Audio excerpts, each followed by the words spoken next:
কি হয়েছে?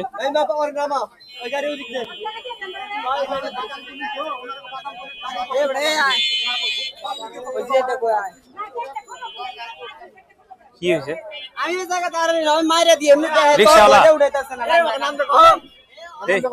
এই কি রিক্সাওয়ালা মারছে? রিক্সাওয়ালা কি? গেট খুলে দিছে আর রিক্সা বাইতে গেছে পিছে। গেট খুলে দিছে বুঝতে পারে না। বেশি হাত পাইছে নাকি? চালাইছে বুঝতে পারে না যে গেট খুলে দিছে। দেখছে লোকটা পড়ে গেছে আমি ধরবো না আমার উপরে দিয়ে দেয় তো নামে না মাথায় কি বেশি আঘাত পাইছে নাকি? তলে ঢুকে গেছে সব ভাগেন যান। আইলাম গেটটা খুললো কেন কোন কোন দেখে তো খোলে নিয়ে ভুল হয়েছে না জ্বালাটা এই যাতে মনে হয় 5 টাকা ওইখান থেকে ক্ষতিপূরণ দিতে আছে আপনি চিন্তা করেন হাঁটুতে ব্যথা পাইছে মানে প্রচুর।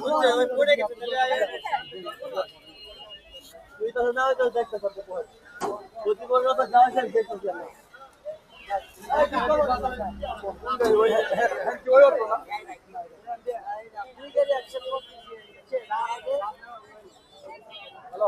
অনেক ব্যথা পাইছে ওই যে হাঁটুতে মানে হাঁটু কি ছিলে গেছে নাকি? পানি দেন না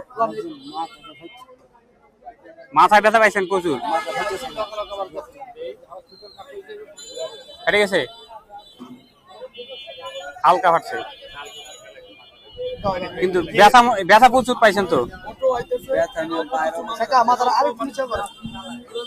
এ ভাই টাকা পয়সা নেওয়া যাওয়ার ব্যবস্থা করেন। না না সেটা ঠিক আছে কিন্তু আপনার নিয়ে দেন টাকা, কারণ গরিব মানুষ তো চিকিৎসা করতে হবে।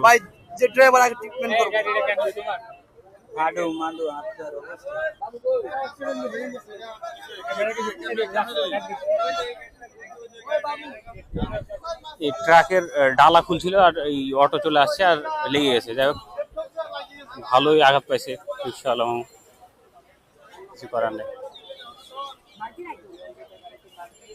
পড়ে গেছিল রে।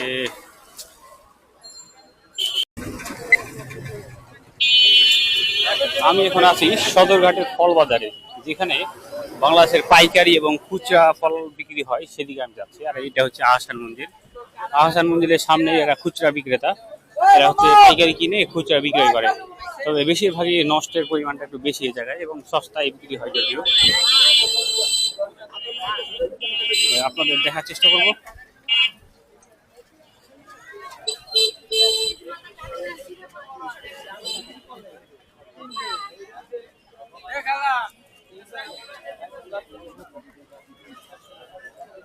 এবং আমি যাচ্ছি এখন ফল বাজারে আর ফল মার্কেটে, যেখানে পাইকারি ক্রয় বিক্রয় করা হয়।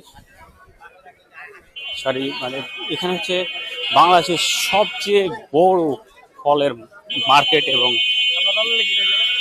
বিদেশ থেকে যেসব ফল আসে মূলত এখানেই আসে এবং এখান থেকেই সারা বাংলাদেশে ছড়িয়ে পড়ে।